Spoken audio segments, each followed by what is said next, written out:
Post fertilization event, जो कि double fertilisation के बाद में आता है।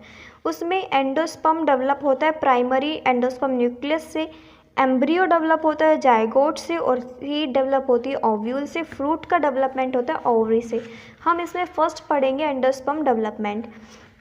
प्राइमरी एंडोस्पर्म न्यूक्लियस से एंडोस्पर्म डेवलप हो जाएगा, फिर उसमें डिवीज़न होता है, डिवीज़न होने के बाद एंडोस्पर्म टिश्यू फॉर्म हो जाते हैं। उस टिश्यू के अंदर ये वो फूड मटेरियल को स्टोर कर लेता है और एम्ब्रियो के डेवलपमेंट में यूज़ करता है उस फूड मटेरियल को।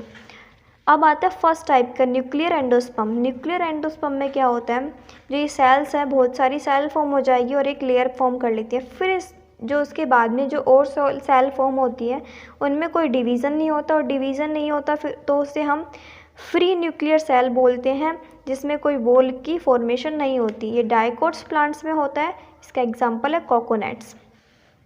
नेक्स्ट आता है सेलुलर एंडोस्पर्म। सेलुलर एंडोस्पर्म में जो सेल होती है उनमें इक्वल साइटोकाइनेसिस डिवीज़न होता है, और डिवीज़न होने के बाद वो वॉल फॉर्म कर लेती है। इसमें फ्री न्यूक्लियर एब्सेंट होता है, और ये धतूरा या फिर एक्रोफाइस के अंदर होती है।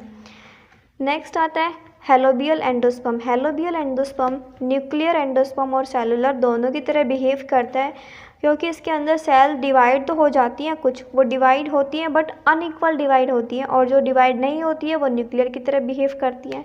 ये मोनोकोट्स प्लांट्स में होता है, और इसका एग्जाम्पल है एसाफिडोरिलस। अब देखते हैं एंडोस्पर्म की प्रेजेंस सीड के अंदर।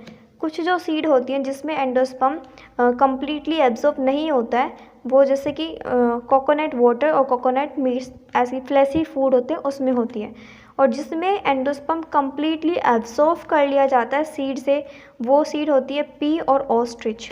Thank you.